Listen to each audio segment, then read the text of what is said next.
Can I ask you something before we start tonight? Have you ever sat in a room full of people who love you? A yard, actually. A backyard on a summer afternoon. Kids running, burgers on the grill, somebody's music playing low, everyone laughing about something. And you are right there in the middle of it. Plate on your knee, cold drink in your hand, and you feel completely invisible.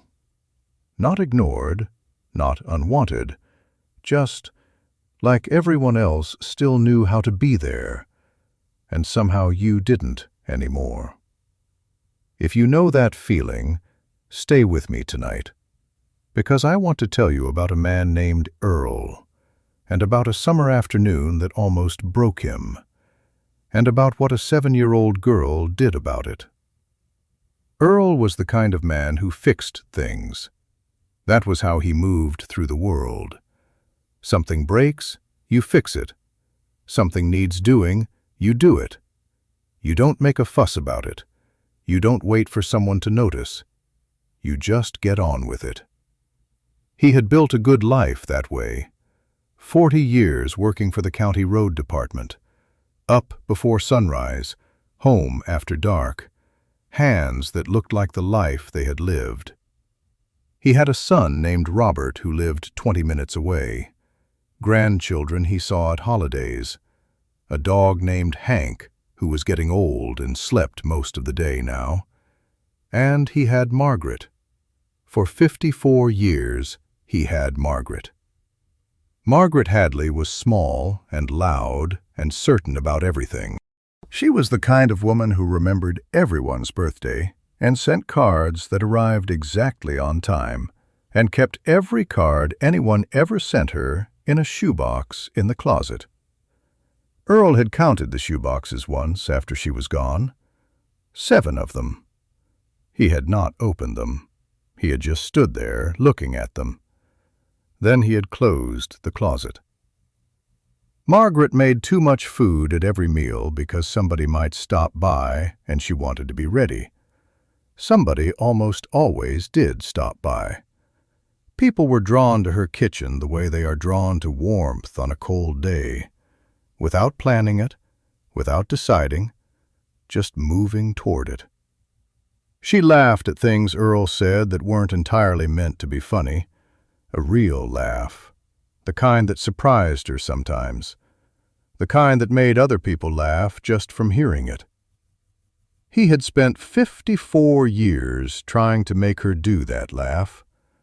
He had never gotten tired of it.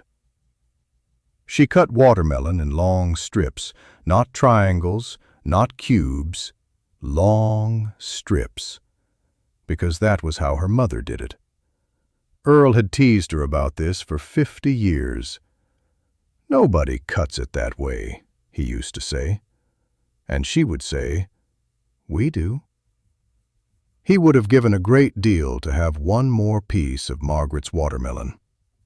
One more summer afternoon with her beside him, just sitting, not doing anything special, just beside him, the way she had always been beside him. There was an evening Earl thought about often. Not a special evening. That was the thing about it. Just a Tuesday in October, years ago. When Margaret was still there and the house was still full, and he had not yet understood what he had. They had eaten dinner. After dinner, Margaret washed the dishes and Earl dried them the way he always did, and they moved into the living room the way they always did. She had her book. He had the television on low, not watching it exactly, just having it on. The dog they had then was named Chester, Old Beagle. Chester was asleep on the rug between them. The evening came down outside the windows, fall dark, the kind that comes early and soft. Margaret was reading. She had her feet tucked under her on the couch the way she always sat. She made a small sound at something in her book, not a laugh, just a small sound of appreciation, like finding something she had been hoping was there. Earl looked at her. She did not look up. She was already back in the book. He looked at her for a moment, the way the lamplight fell on her hair, the way she held the book slightly too close because she refused to admit she needed stronger glasses, the small sound she made when a book gave her something good. He thought, "I am a lucky man." He did not say it out loud. He was not the kind of man who said things like that out loud. He just thought it, held it. Then he looked back at the television. Chester snored. Margaret turned a page. The evening settled around them. Ordinary. Complete. The kind of evening you don't know is everything until it's gone. Margaret had been gone 2 years when the barbecue happened. Gone in the way that changes every room in a house. Every morning, every meal, every season. Gone in the way that you never entirely get used to. You just learn to carry it differently. The barbecue was Robert's idea. 4th of July weekend. Robert had a big backyard and a new deck he was proud of and a grill the size of a small automobile that he took very seriously. He had invited the neighbors and some people from work and a few families from the kids' school. Earl had driven over at noon the way Robert asked him to. He had brought a bag of ice because he didn't know what else to bring. Robert had thanked him and pointed him toward a lawn chair near the edge of the deck. And then Robert got busy, the way hosts get busy, moving between conversations, checking the grill, refilling drinks, being the center of a thing. Earl sat in the lawn chair. He watched. He knew some of these people. Robert's neighbor Frank, who always wanted to talk about football. A woman named Carol from Robert's office who laughed very loudly at everything. The kids. Always the kids at these things. Running in packs, shrieking, doing the things children do when there is a yard and a summer afternoon and nothing required of them. Earl watched them run. He thought about Robert at that age, running in their own backyard, in a different house, a smaller house. One Earl had bought with the first real money he ever made, and had been so proud of he had stood in the driveway for a long time just looking at it. Margaret standing beside him, squeezing his arm. "Can you believe it?" she had said. He had said, "I can now." He looked down at his plate. Potato salad. A burger he had not touched. The afternoon was loud and warm and full of people, and Earl Hadley was sitting at the edge of it, thinking about a woman who had been gone 2 years. On the day that would have been their 54th anniversary. Nobody here knew that. He had not told anyone. He had not wanted to be the one who made a summer party feel heavy. So he sat, and he smiled when people looked over, and he said, "Fine," when people asked how he was doing, and the afternoon moved around him the way water moves around a rock. He was thinking about the watermelon. Margaret always cut it in long strips. He had teased her about it for 50 years. "Nobody cuts it that way," he used to say. And she would say, "We do." He felt it then, the thing he had been keeping very carefully managed all afternoon, behind his eyes, in the back of his throat. He set his plate down on the small table beside the lawn chair. He pressed his fingers against the bridge of his nose. He breathed. He was not going to do this here. Not at Robert's barbecue. Not in front of all these people. He was going to be fine. He was going to eat his potato salad and say goodbye when it was time and drive home and let Hank out and sit on his own porch and... Someone sat down in the grass beside his chair. He looked down. A little girl, 7 years old, maybe 8. Dark hair and 2 uneven pigtails. A dress with strawberries on it. She was holding a paper plate. She looked up at him with the direct, uncomplicated gaze that small children have before the world teaches them to look away. She said, "Are you sad?" Earl looked at her. He said, "No, sweetheart, I'm fine." She said, "You look sad." He said, "I was just thinking about something." She said, "What?" He said, "My wife. She used to love summer barbecues." The girl thought about this. She said, "Does she not come to them anymore?" Earl said, "She passed away 2 years ago." The girl was quiet for a moment. She said, "My grandpa died too." She said it the way children say true things, simply, without the careful weight adults put on words like that. Earl said, "I'm sorry to hear that." She said, "He used to make lemonade, the real kind with the seeds in it." Earl said, "Sounds like a good grandpa." She said, "He was okay. He smelled like sawdust." Earl almost smiled. He said, "Mine did too." She looked at her plate. She said, "Do you like watermelon?" Earl looked at her. He said, "I love watermelon." She held up her plate. On it was a slice of watermelon, cut into a triangle the way most people cut watermelon, not the way Margaret cut it, but watermelon. She said, "You can have mine. I already had 2 pieces." Earl looked at the watermelon.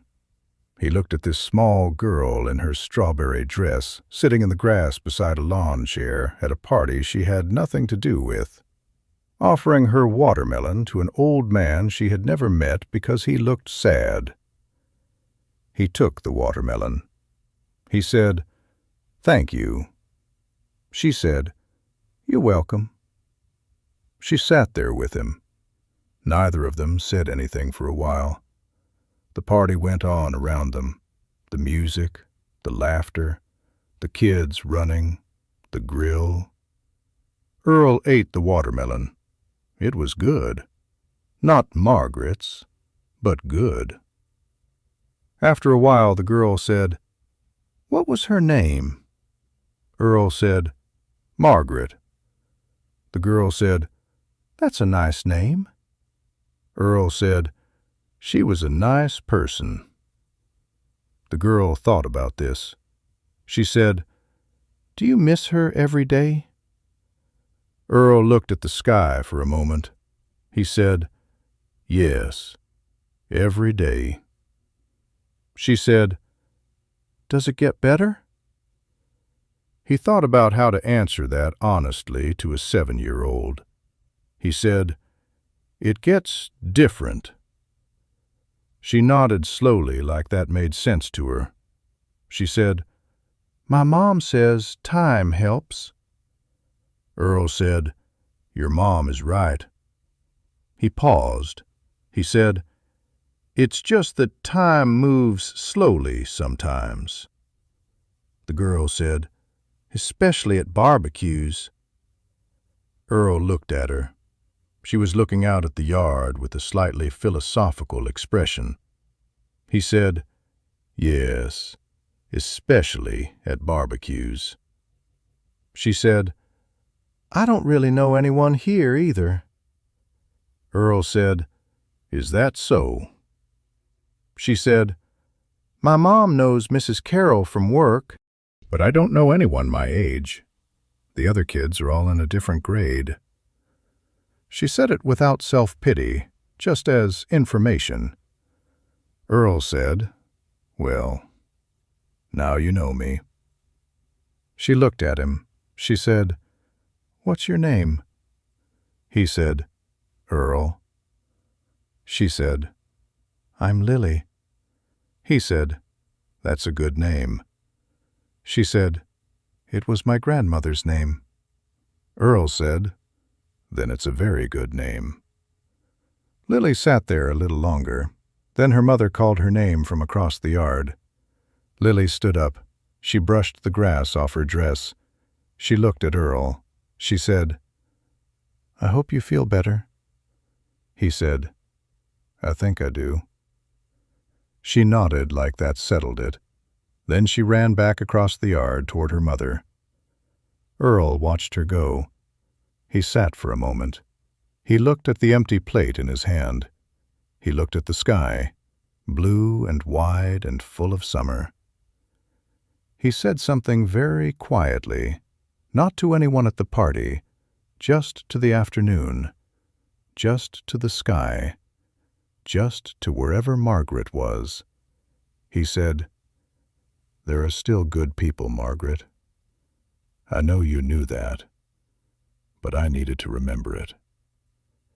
He stayed another hour.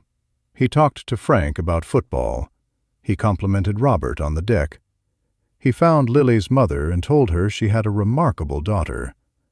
The mother looked surprised and pleased and said, "Thank you," in the way of someone who genuinely needed to hear it. Earl shook Robert's hand at the door. Robert said, "Glad you came, Dad." Earl said, "Me too." He meant it. He drove home through the summer evening, the windows down, the warm air coming through. He thought about Lily, her two uneven pigtails, the directness of her. "Are you sad?" He had spent the whole afternoon telling himself he was fine.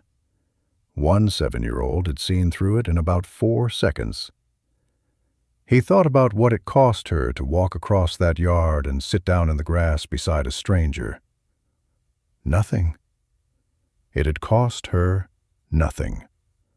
A piece of watermelon she wasn't going to finish anyway, 2 minutes of sitting, one question.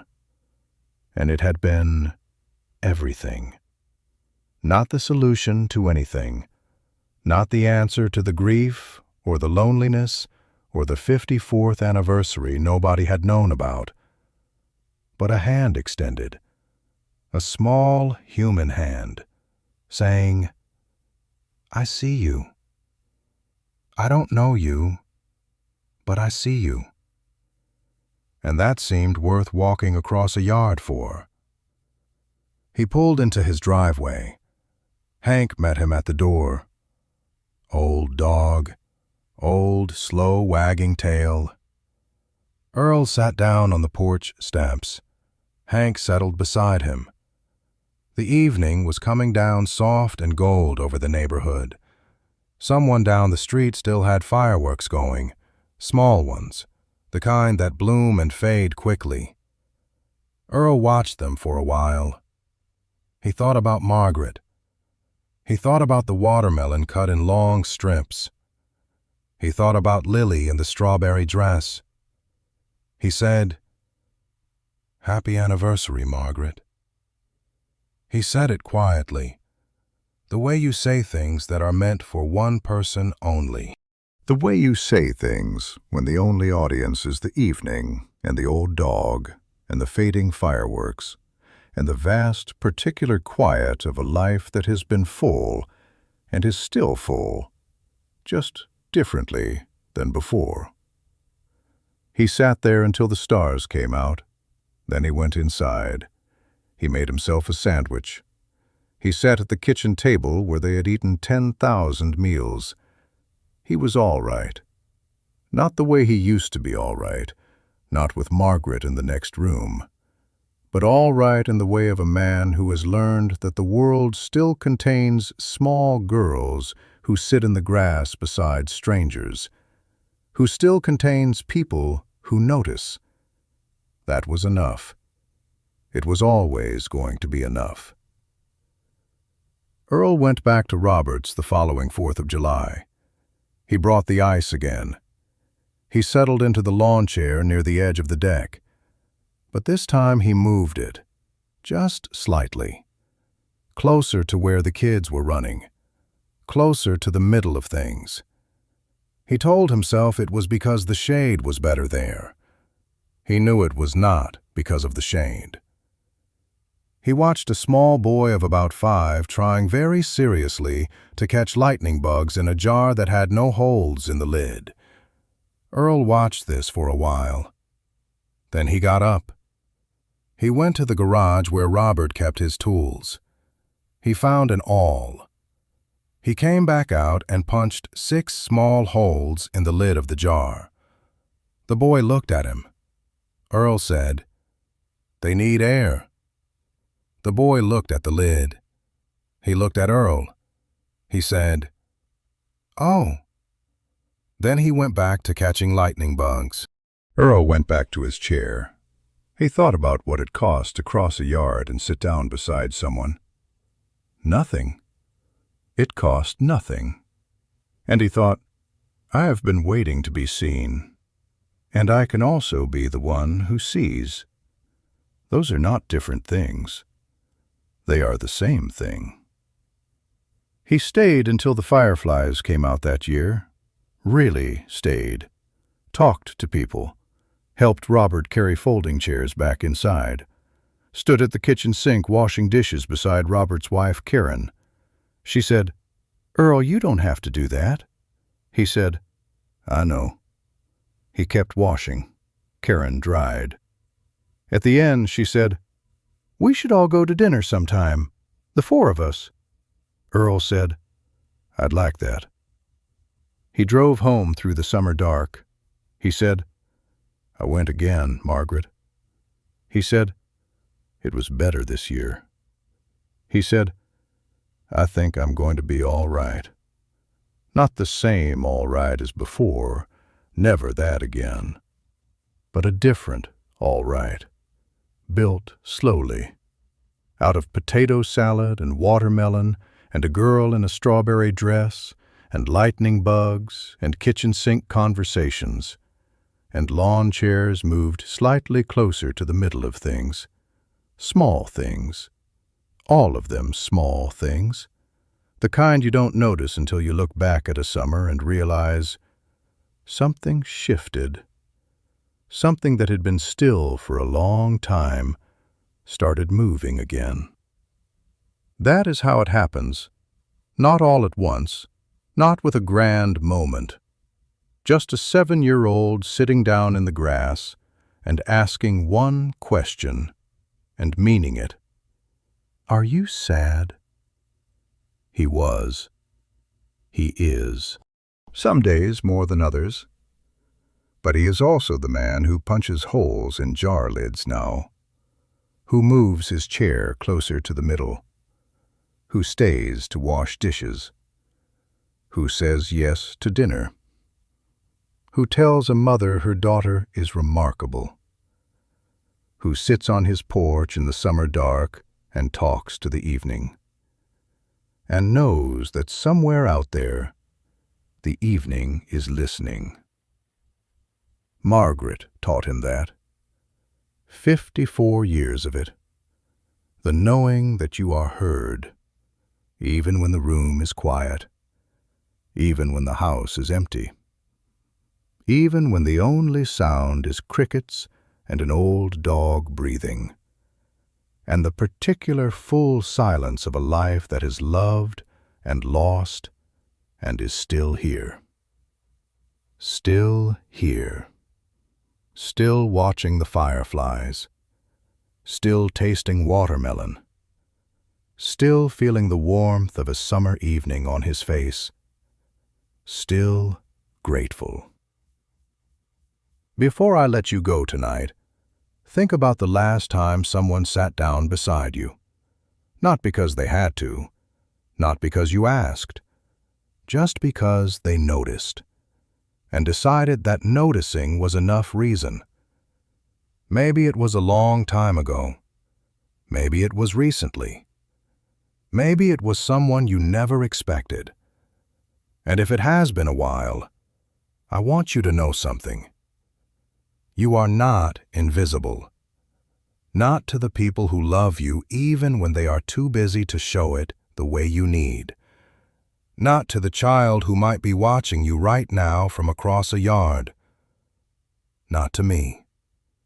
Not tonight. And if you are the one sitting at the edge of the party right now, with the plate on your knee, smiling when people look over, let me ask you what Lily asked Earl. Are you sad? You don't have to say, fine. Not here, not tonight. You can just let someone sit beside you. You can let them offer their watermelon. It is not weakness to receive it. It is the whole point. The giving and the receiving. Both of them together. That is what keeps us here. That is what keeps us moving our chairs a little closer to the middle. One summer at a time. Good night. Thank you for spending this evening with me. Come back next week. The chair is here, the coffee is on, and I will be right here waiting for you. Same as always.